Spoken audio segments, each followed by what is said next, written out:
ஆண்டவராகிய இயேசுவின் நாமத்தினாலே இந்த காலை வேளையில் கூட உங்களை யாவரையும் வாழ்த்துகிறேன். கர்த்தர் உங்களை ஆசீர்வதிப்பாராக.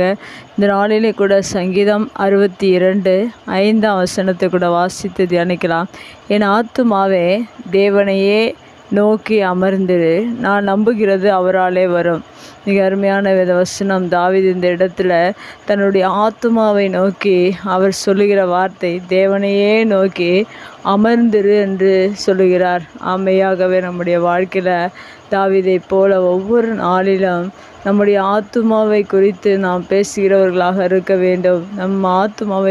நம்மிடம் இருக்கிற ஆத்துமாவை நாம் அதனிடம் சொல்ல வேண்டிய காரியம் என்னவென்றால், தாவீதை போல தேவனையே நோக்கி அமர்ந்திரு என்று நாம் ஒவ்வொரு நாளிலும் நாம் சொல்லும்போது மெய்யாகவே நம்முடைய ஆத்துமா தேவனை நோக்க ஆரம்பிக்கும். ஒவ்வொரு நாளிலும் நம்ம அநேக மனிதர்களை நோக்கி பார்க்கிறோம், அநேக மனிதர்களிடம் உதவிக்காக நோக்கி பார்க்கிறோம், அநேக மனிதர்களிடம் அநேக காரியங்களை எதிர்பார்த்து அவர்களை நோக்கி நாம் அமர்ந்திருக்கிறோம், காத்திருக்கிறோம். அதுபோல் நாம் ஒவ்வொரு மனிதர்களும் தேவனை நோக்கி அமர்ந்திருக்க வேண்டும். தாவீது அதை தான் செய்தார். ஒவ்வொரு நாளிலும் தேவனை நோக்கி அமர்ந்திருந்து அநேக ஆசீர்வாதங்களை அவருடைய வாழ்க்கையில் பெற்றிருக்கிறார். உங்களுடைய வாழ்க்கையிலும் இந்த புதிய நாளிலே காலை வேளையில் கூட நீங்கள் உங்கள் ஆத்துமா தேவனையே நோக்கி அமர்ந்திருப்பது மிக அவசியமாக இருக்கிறது.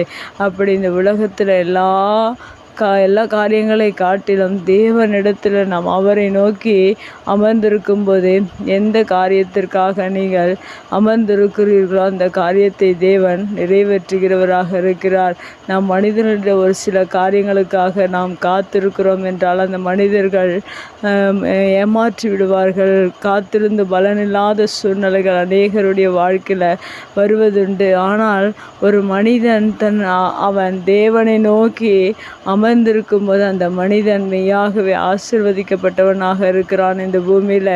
ஏனென்றால் கர்த்தருக்கு காத்திரு என்று சொல்லப்பட்டிருக்கிறது. ஒவ்வொரு நாளிலும் தேவ சமூகத்தில் தேவனையே நோக்கி மனிதர்களை நோக்கி பார்ப்பதை காட்டிலும் தேவனை நோக்கி நாம் அமர்ந்திருந்தோம் என்றால் மெய்யாகவே தேவன் ஆசீர்வதிக்கிறவராக இருக்கிறார். இப்படிப்பட்ட ஆசீர்வாதம் இங்கே கிடைக்கிறது என்று இந்த வசனத்தில் சொல்லப்பட்டிருக்கிறது. நான் நம்புகிறது அவராலே வரும் என்று சொல்லப்பட்டிருக்கிறது. நீங்கள் எந்த காரியத்தை நீங்கள் நம்புகிறீர்களோ அந்த காரியங்களை தேவன் உங்களுடைய வாழ்க்கையில் நிறைவேற்றி கொடுக்கிறவராக இருக்கிறார். அநேக காரியங்களுக்காக ஜெபிப்பதுண்டு, நம்பிக்கை வைத்து ஜெபிக்கிறார்கள். அந்த நம்பிக்கை நாம் தேவனை நோக்கி இருக்க வேண்டும், தேவனை நோக்கி அமர்ந்திருக்க வேண்டும். ஒவ்வொரு நாளிலும் அதிகாலை வேளையில் நீங்கள் தேவனை நோக்கி அமர்ந்திருங்கள். ஏனென்றால் காலை நேரத்தில் ஆண்டவர் நம்மை சந்திக்கிறவராக இருக்கிறார். அவர் நம்மோடு கூட பேசுகிறவராக இருக்கிறார். நான் நம்புகிற காரியங்களை நமக்காக அவர் கொடுக்கிறவராக இருக்கிறார். ஏனென்றால் இந்த வசனத்தில் சொல்லப்பட்டிருக்கிறது, நான் நம்புகிறது அவராலே வரும் என்று சொல்லப்பட்டிருக்கிறது. அவர் எல்லாவற்றையும் நமக்கு கொடுக்கிறவராக இருக்கிறார். நாம் எதையெல்லாம் நம்முடைய வாழ்க்கையில் தேவன் கொடுப்பார் என்று விசுவாசிக்கிறோமோ அதையெல்லாம் நம்முடைய வாழ்க்கையில் தேவன் கொடுத்து ஆசீர்வதித்து நம்மை உயர்த்துகிறவராக, நம்மை ஆற்றுகிறவராக, தேற்றுகிறவராக, நம்முடைய கண்ணீரை துடைக்கிறவராக, நம்முடைய பிரச்சனைகளை நீக்கிறவராக இருக்கிறார். எந்த புதிய நாளில் கூட உங்களுடைய வாழ்க்கையில் கூட அநேக பிரச்சனைகள் இருக்கலாம், வேதனைகள் இருக்கலாம், கண்ணீர்கள் இருக்கலாம், வியாதிகள் இருக்கலாம்.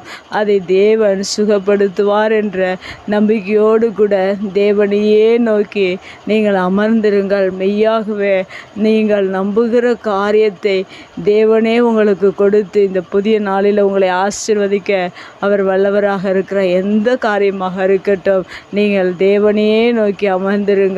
நீங்கள் நம்புகிற எல்லா காரியங்களையும் இந்த புதிய நாளிலே அவராலே வரும்படியாக தேவன் உங்களுடைய வாழ்க்கையில் அப்படியாய் கொடுத்து ஆசீர்வதிப்பார். கண்களை முடிச்சு ஜெபிக்கலாம்.